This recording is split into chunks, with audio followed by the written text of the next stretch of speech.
Hello. Hi, everybody. This is Addison Bell. And Kendall Williams. And if you give us 1 second, we're going to wait for our counterpart for this talk to jump on with us, and then we'll get started. So our topic today is, what's love got to do with it? And so we're going to be talking all about love and just the different components of love and really how love impacts our lives in various ways and not just romantically. So yeah. So what does love have to do with it? What does love have to do? Love has to do with everything. There's nothing that love doesn't have to do with. I mean, I believe from a spiritual perspective, we are at our very core love. That is who we are. We are made up of the energy of love. This love is connected to our divinity. It is at our very core. It is why we are here. We are here to share love, to be love, to experience all the different kinds of love we can have. What does love have to do with it for you? Well, it's just petting my dog. Huh? Yeah, it's just about petting my dog and loving my kids and falling in love and having that romantic love and just like, and it doesn't have anything to do with anything else. No, just that. That's just it. Just like you love your dog, you love your children. And love is all about me getting what I need from somebody else. All right, we're going to have an interesting conversation today. I was completely sarcastic there. No. I agree. It is not about us getting our needs met from somebody else. I mean, we show love to our partners in intimate fashion or to our children, by acts of love and how we perceive that and how we give that. But love is not about meeting somebody's needs or having our needs met. It is the core. I mean, if you look at all the base level, all the basic, you go back to, 6,000-7,000 years back into religion, and every single religion out there at its core comes back to love, as you're saying. So I would definitely agree with the statement that love is at the core of everything. It is at the core of us. I mean, if you look at the Creator God and you go down that path, and then, God is a loving God, even in some of the things that we may not understand or agree at all. Where is our counterpart? I don't know. I'm waiting. We need the masculine. Our masculine here. He's not. I hope nothing bad happens. happens. I hope not either. But yeah, I mean, so how do you experience love in your life? How do I experience love in my life? Yeah. Personally, I think that it starts with gratitude, finding the gratitude in life. You experience love through so many different, love it's an emotion. So it is making up our mind to feel love, first off, so that we can experience love coming from other people. Because if we're not open to receiving love, which means that we have to come into a space of love within ourselves to be love, then we're not going to be able to experience it from somebody else, whether that is friendship love or romantic love or love from our children or from our parents or our siblings, friends, anything. I think sometimes, how do you experience that? I think I'm always trying to be in a state of love, to get to that vibrational state. And I do think gratitude is a huge way that I get there. I think another way is to remember if I have a disagreement with somebody, if I am just not feeling a situation, if I'm grumbly, especially with other people, to remember there's a statement, and I forget who said it, but it's like that other person is you. And to see that it's from A Course in Miracles, but to see that other person as you, because we are all connected. And so that is one way that I step into love. But really, I try to experience, I wish I could say I always am 100% in love. And that's not true. But it it's a goal for me to always be in a state of love.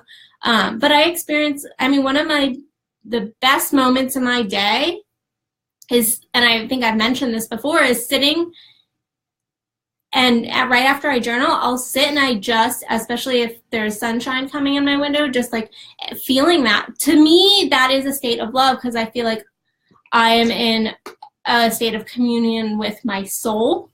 And at my soul, I am love. And then also a state of love and pulling in the love of the universe, of God, of the creator, whatever you want to call it, into myself. And so that is a state of love. And that has nothing to do with another person. It really is tapping into my own love.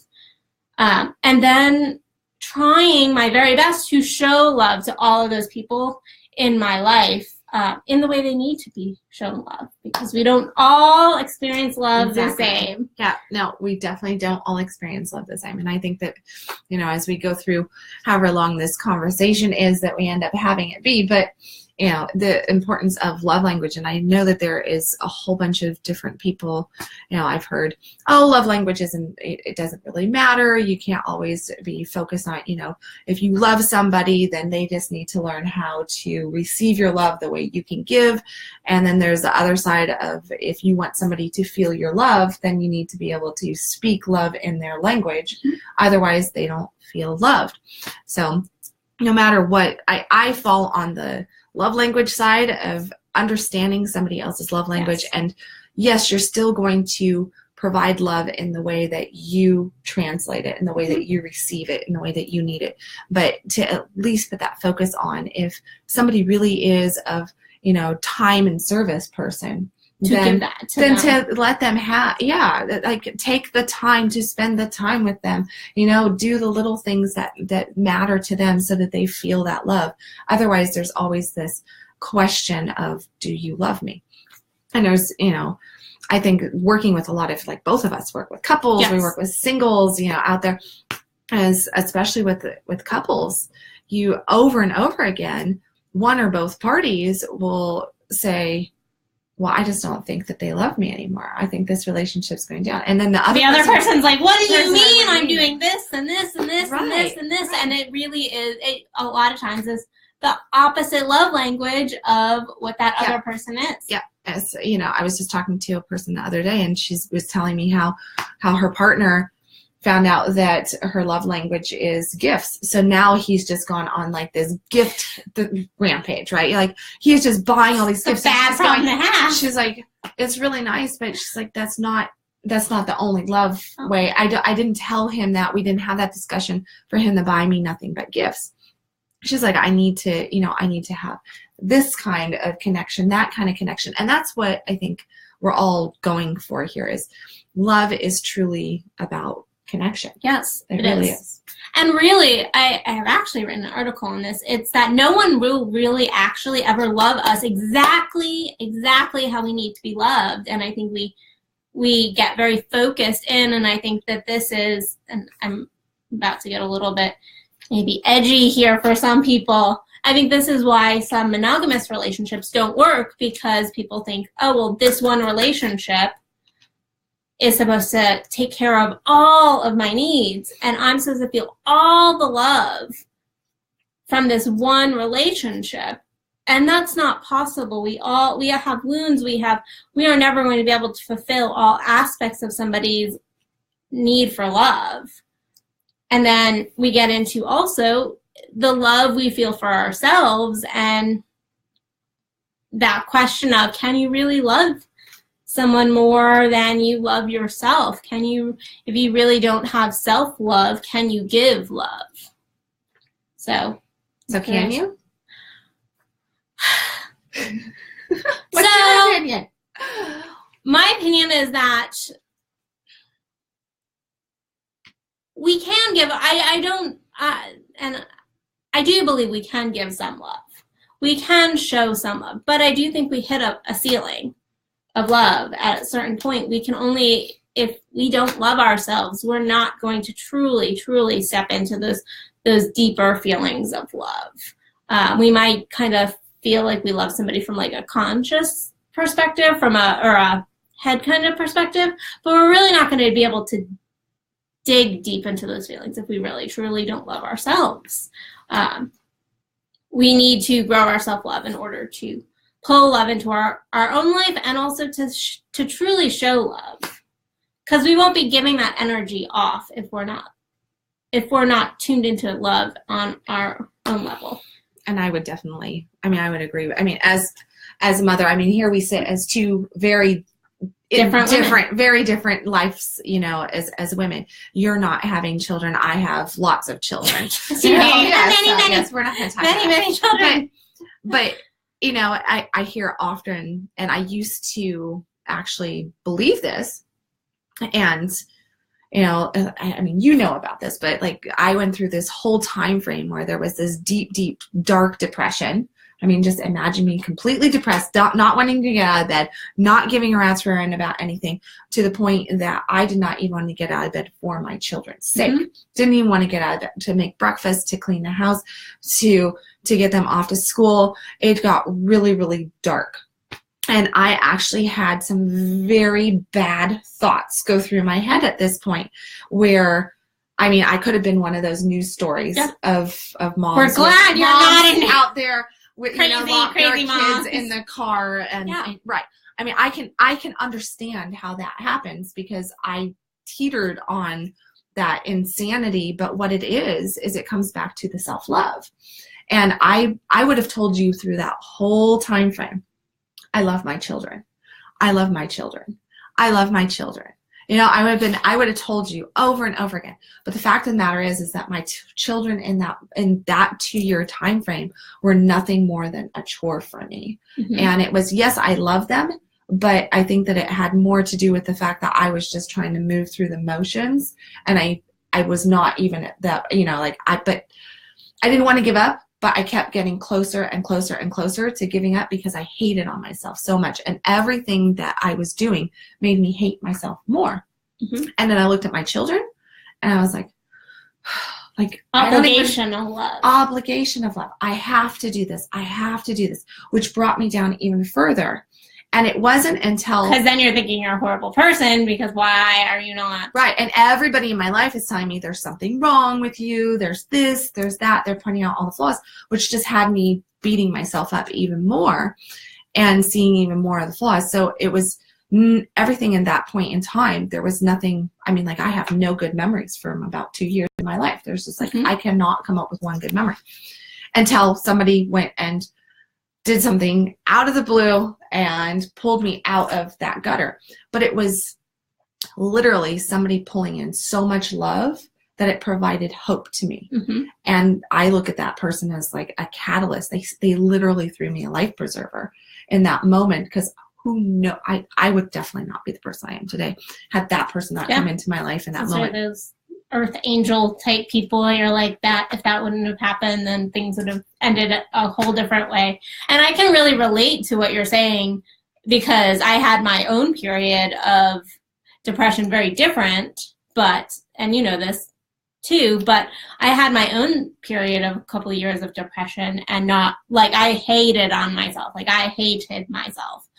And I wasn't able to truly, I could say I love my niece, I love my nephew, I love, my family, but I wasn't feeling it. And so I wasn't pulling that into my life. So even if people were trying to do good things for me, I wasn't able to receive it. I was not able to truly receive that love, because I had put up such a block within myself of, I don't love myself, I don't deserve love, I'm not worthy of love, that I had blocked all of that out. And so even if somebody was sending me love, I wasn't able to receive it, and I most certainly wasn't able to give it. So, because I wasn't, you're not sending that beautiful energy out when you're in that place. So. And that's, for somebody who says, oh no, I love you, I love this, I'm a loving person, but the energy coming from them is nothing but anger, let's just say. Mm-hmm. Let's pick on anger or depression, either one of those. Because I think that those are probably the two places that people go. We get stuck in, you could say. We get stuck in those nasty spots. And, I think that we all end up in that space. But what it comes down to, you use the words you used the words that you didn't feel that you were worthy of love. Mm-hmm.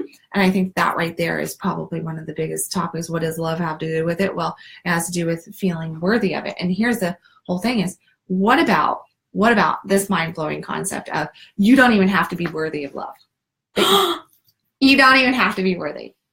It's just our God-given right gift. There is no, oh, I have to do this to be worthy. Let me prove myself to you that you should love me and that now I am worthy of your love and I am worthy of this love and I am worthy of that love, or I am worthy of my own love for myself.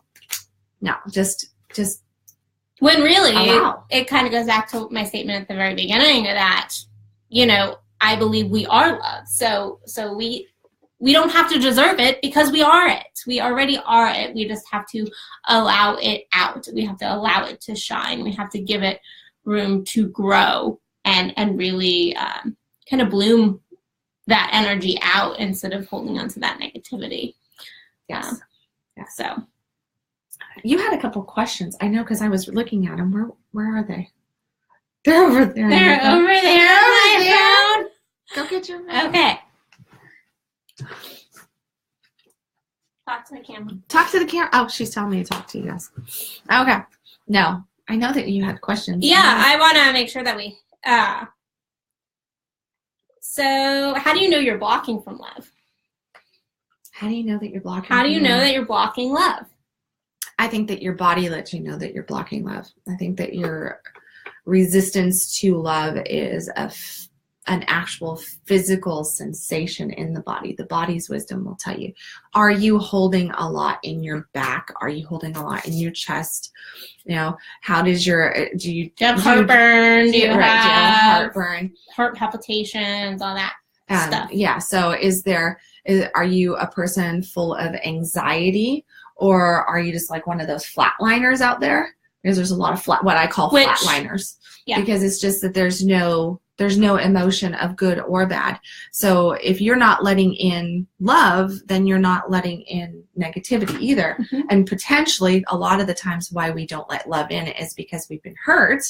So we don't want to feel the pain anymore. So we block. So we have that resistance, but it holds, I mean, quite literally, the reason why we talk about love coming from here is because that's where we actually hold the sensation of the blocking or the feeling. I mean, like when you're really in love, you know, or that first time you receive a kiss or you hold your baby or something, there is this feeling here of just this warmth, that warmth, that there's the joy is coming from this space, where when we're blocking, there's going to be a tightness, a resistance, there's going to be heaviness in our back and our shoulders.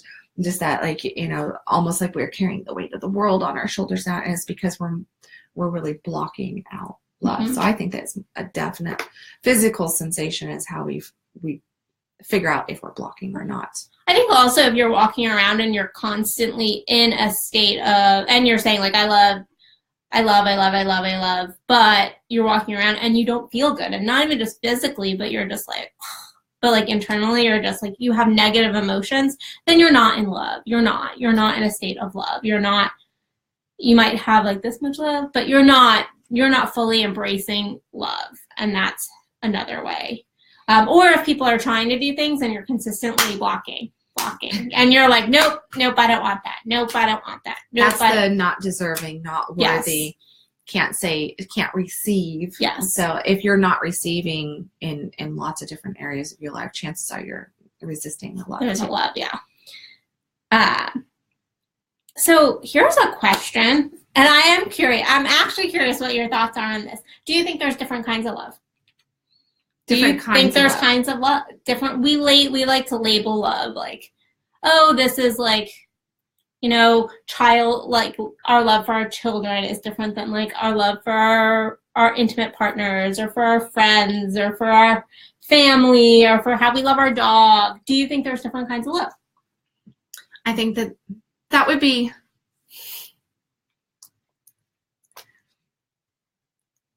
it's a yes-no thing. It's a yes-no thing. Okay. So there's love. There is the energy of love. there is, in my opinion, it's love. So I would say God is the energy, the foundation of that. the core, coming through. So you have that, but then there's, in my opinion, there's different levels of love, like how much, just because there's a lot of different feelings that go. So I mean, I'd be lying if I said that I love all my children the same. I don't. I all my kids know this, that my favorite child is actually not my child. No, just love you, Nico. No, no. But I mean, I love all my children. Yes. But there is certain. It would make it appear that I love one child potentially more than another. Appear that I love one child more than another because of the relationship connection to that child. So I may have a really good friendship with one child and we just really get along. And in another child, we're constantly butting heads. We're battling. They're too dramatic for me. They're too this or too whatever. So we're battling all the time. So it might appear to that child that I love this child more, but not this person as much. When in fact, I would lay down my life for either, and I love them both equally, just differently. Right, equally but differently. And I think that comes into like there's these we have our romantic relationship. So in that relationship, there's a lot of sexual chemistry. Hopefully, there's a lot of intimacy, vulnerability. There's all this kind of stuff. Maybe it is our intimate relationship, but there's not a lot of sexual chemistry, but we have a lot of sex, since you brought up monogamy and stuff. Yeah. Let's just play with that, right? So there might be like, we're really best friends with this person. We're great companions. We're great this. We're great parents. We're great all this stuff, but the sexual aspect's just not there. But then we have this like sexual love with somebody else. So that would be more of an open relationship, obviously. But you could have those. Or some major cheating going on. Or some major cheating, which probably happens more than the open relationship. But different topic, different video. We're not going to squirrel. We're going to stay on the topic of love.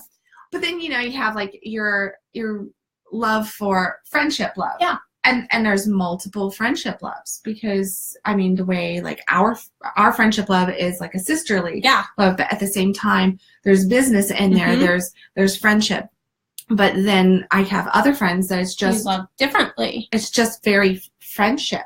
And I have other friends that I'm like, there's this like sexual chemistry there, but we would not do that. But there's this love there. But yeah, but there's all this underlying, and I think that love pulls out so many other emotions is what it does. Is it pulls out so many other emotions, and the emotions that it pulls out is how we end up sharing our love with a person. But at the core, love is just love. So how I would answer that question would be that no, there's not a difference. Love is love. Love is love is love.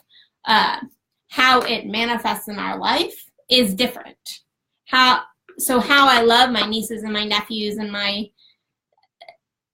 my friends are different than I love my intimate partners. But again, like you were saying, I love them all differently, even within that. And I think sometimes we block ourselves in with love in that, this is appropriate kind of love here, and this is appropriate kind of love here. We label it and we end up almost stunting our love and going like, I can't love that friend that much, or I can't love this this dog so much. Like, that's not okay.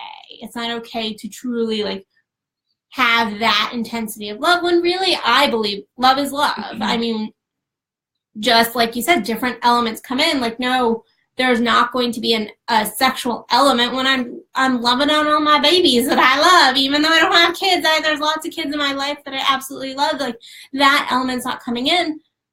But it's the same thing when I'm with an intimate partner. Like, there's a different kind. I'm not going to be sharing my love in the same way with an intimate partner than I am with my nephews. We're not going to like get on the floor and play army guys. I mean, maybe that can be fun, but no. You can play dress out.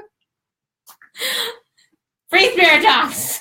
Spiritual talks, not sexual talks. So yes, I believe that sometimes we almost limit ourselves because we have to feel like we put a label on this love, when instead of just kind of opening up and allowing the love to develop as it develops, and it needs to develop. So hold on, we have a comment. I feel that society has divided love into levels or types. Love, as I feel, is unconditional. It is in the my actions and attitudes shared and how they are received. It is a reception of love is the bigger question, at least for me. Yes. Yes. So yeah, I mean, kind of going off of Michael's comment here, how do we receive love? Like what are some of the ways we receive love? And I think there's lots of ways we receive love, but going kind of to the love languages, there's like acts of service, there's time spent, there's gifts, and that doesn't mean like going and buying huge things. Like a gift literally could be like, I know you like this candy bar, right? So I brought it for you. Yep. Words of affirmation, and a lot of us have a mixture of these. I know for myself, I'm not equal, but I have like 3 that are pretty equal. But I think it is getting to know the people in your life and how you need to love them, how they need to be loved. And a little bit of where their wounding is, because it's going to be hard for them to love past their wounding. Mm-hmm.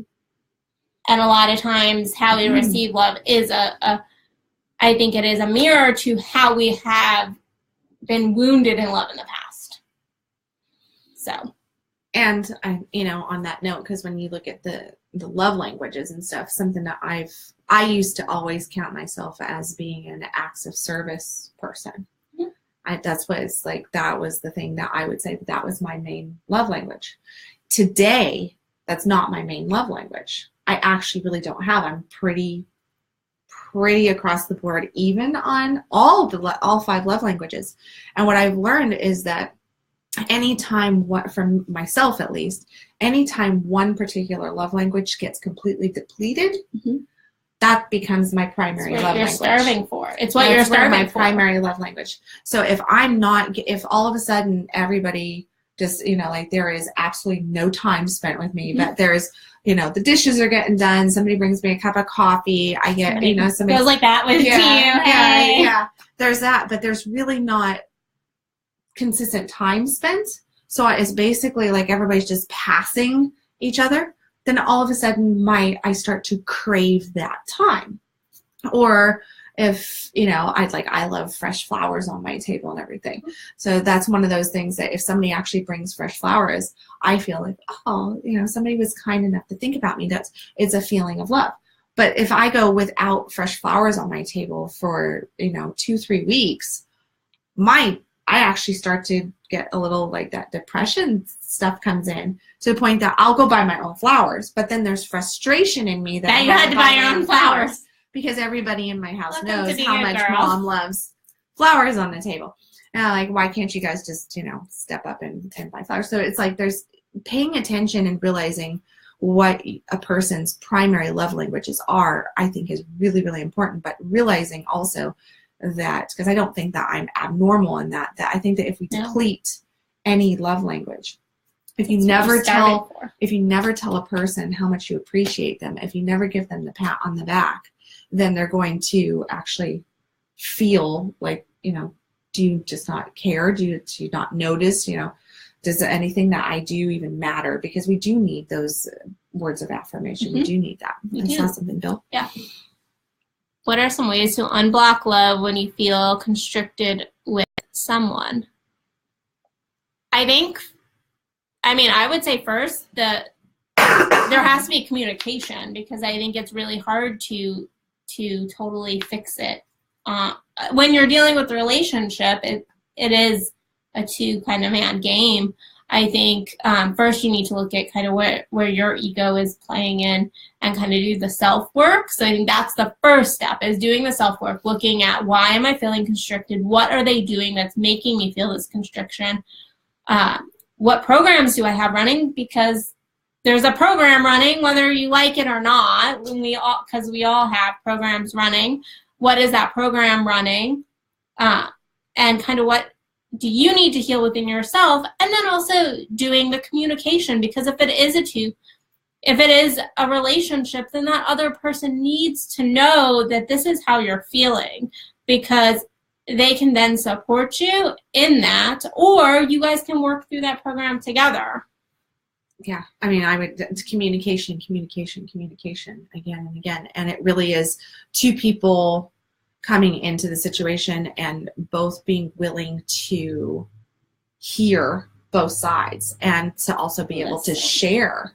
Because what that statement right there, what are some ways to unblock love when you're feeling constricted? Well, if you're feeling constricted, then have you let the other person know that you're feeling constricted?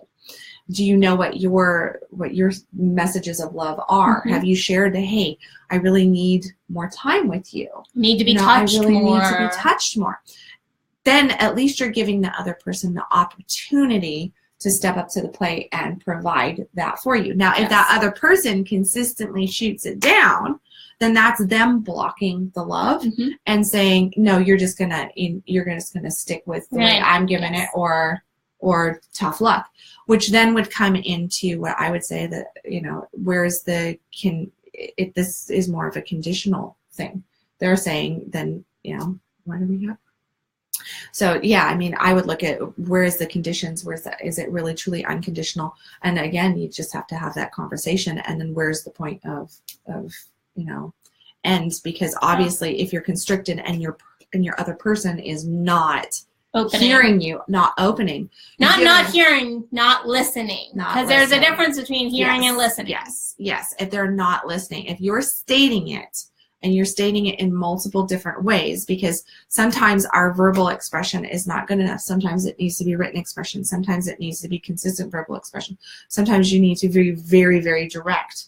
Other times you need to paint pictures and do all this kind of stuff. So if you've tried the whole spectrum and they're still not listening to it and insisting, then you have to make the tough call as to, what do I want to do here in this relationship? How is this? Because this is no longer obviously serving. I think there also comes a point where in a love relationship, even if you are in love and you're giving love, I mean, that does not guarantee that other person is open in their own level of love. And you're not going to be able to pull someone past their ceiling unless they are willing to go past their ceiling. Because it's uncomfortable. It's freaking uncomfortable to love. It is. It's scary. It's everyone goes, oh, love, it's so beautiful. Like, we have Valentine's Day coming up, and we're all lovey-dovey, which that's a whole nother topic. And really, love is an amazing emotion, and yet it's scary as hell. Oh, yeah, because you can get hurt. You can get hurt. And you are literally taking your chest and, like, cracking it open for somebody else to be able to dagger you. Yeah. But there's also that trust of building that trust to the point that person you trust enough to not purposely go in, because they will hurt you. There's no such thing as not getting hurt in love. They will hurt you, but to not purposely go in and try to do damage. Right. We all hurt each other. There's no such thing as loving someone and not getting hurt in some form or fashion. Yeah. So.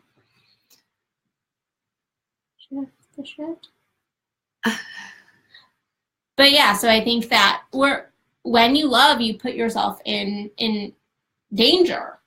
And it's that the opposite, though, is no better, because if we don't love, we end up blocking ourselves off and we feel nothing, and we end up being 80 years old and going, that was great. I didn't feel anything. Really I didn't live. Really I didn't, because there's love in even like our experiences of like, of excitement. We won't be able to fully experience our lives if we're not experiencing love.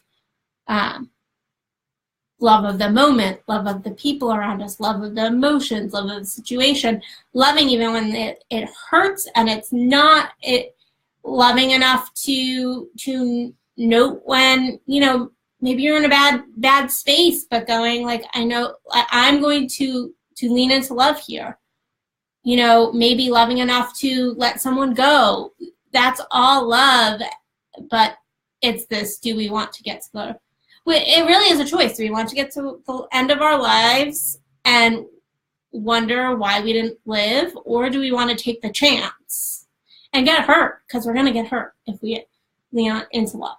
Yeah. It's just that simple. And you know, the whole topic question, what's love got to do with it? As you were talking, made me realize love really does have everything to do with everything, because if you can't embrace, like you were saying, if you can't embrace love, then you really can't embrace the experiences of life. You're going to get to be at the end of your days and go, oh my gosh, I didn't even experience it, and then be full of, regret, which is what a lot of people do, is we end up dying with a massive amount of regret because we didn't risk these different things. We didn't live more. We didn't love more. We didn't experience more. We tried to control and keep everything safe. And here's the thing, if you look at even how many of us, not self-included, because I do what I love, and I work hard at living at what I love and trying to keep my space in that. But I know that looking out into the world, and for so many people that I work with, that they do these jobs that they absolutely hate, and their lives are wrapped around paying their bills, and cleaning their house and making sure that the kids are taken care of and that this is taken care of. And it's responsibility, which we have responsibility. I'm not saying don't be responsible, but if you're just existing to pay the bills, and you don't have any purpose or any passion, any desire in life, because purpose, passion, desire all link back to love. Yes. They all come back to love. And, it's that energy within us. Yes. Coming out. Joseph Campbell talks about following your bliss. He's not talking about following your bliss to the point of being stupid and, just completely just letting everything go. Following your bliss means what makes you feel so full of love, so full of joy, so full of passion. So. Right. If you can't tap into that love state, into that passion, because passion's not just, no. Right? That's romance book shit. But it's not, we can be passionate about our work. We can be passionate about our health. We can be passionate about our spiritual drive. We can be passionate about bringing up our kids a certain way, about having a really awesome family life. We can be passionate about so many different things. Where's your passion? Where's your bliss? Because that's going to make you feel love. And without that, you're flatlining. But I would say that there's people who think that they can shut down in all these other areas of their lives, but then they're like, I'm going to be passionate.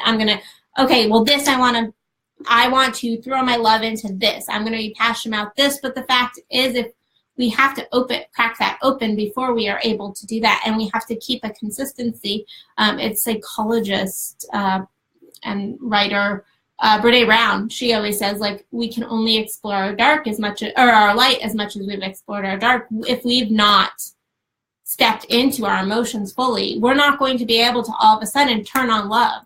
So if you want to be in a relationship, or you are in a relationship and you're like, this is just going to turn into love. I'm just going to love. It's going to happen naturally. No, it doesn't. It doesn't happen naturally, because if we're blocking in all these areas of our lives, then we are going to be able to block love. We're not going to be able to step into it. You cannot be separated you cannot have forced control, which is separation from all these different things, and then choose to experience love in just this one little spot. I disagree. When you love, we open ourselves to the magic of life. The pain that may arise, the discomfort that we may experience is directly tied to how we perceive love. I may not enjoy the actual lesson if painful or uncomfortable. However, I have learned to love the lesson. Not quite certain where he disagrees. Yeah, I'm not sure where you disagree, because that's pretty much what we said. Except summed up really nicely. But we would be happy to have a conversation with you about it. Yeah. So I think what going into this kind of Valentine's-y, love, everyone loves on everyone's mind right now. I think it is to kind of look at not just where are we loving our romantic partners, but really where where are we blocking our love, and where do we need more love? Because I also feel like when we're not filled, when we have not been filled, that it's much harder to give. And it's not anyone's responsibility to fill us. But us. But we also need to be filling ourselves, and it's always nice. It's always nice to have other people who are able to support our filling process. And that's when you get to make decisions of who gets to be in your life and who doesn't, and what you're asking for, and that's a whole nother talk. Yeah. But to kind of really look at it over the next week or so, while love is on everybody's minds, while you can't walk into a store without seeing little pink hearts and all that, really, where do you need to love yourself more? Where are your blockages of love? Where is your passion? Where is your love? Lean into that, because as soon as you start to lean into that, the more you're going to create that in more areas of your life. The more we lean into the love, it will manifest in other areas.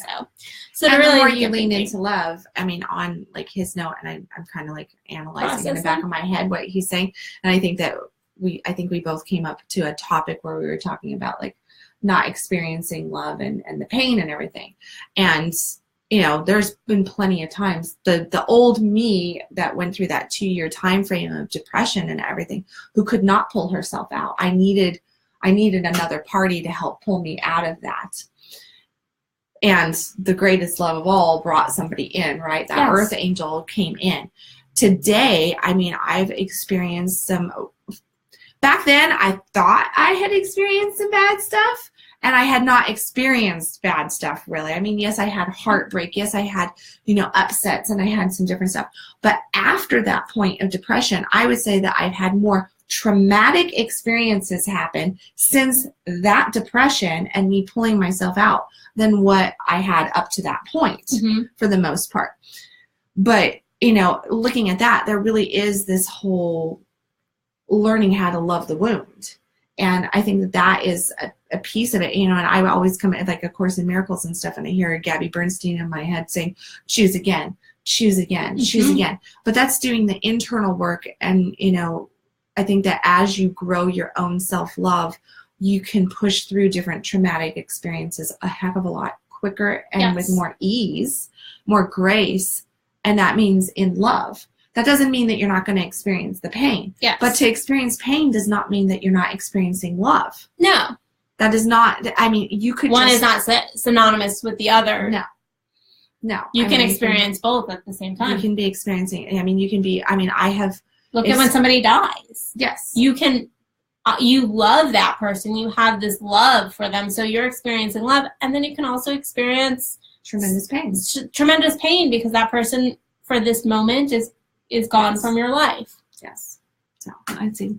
How can we introduce a subject to someone we love whom appears shut down to loving? I think, I would get a little tricky with it and even go hey, I found this really cool quiz, and talk about maybe throw a love language quiz out and be I'm just curious. I think it'll be fun to figure it out. Or just be direct. If you are at a point where you just need to just be direct and say, hey, I want to talk about how we're loving. I'm not feeling the love. Are you feeling the love?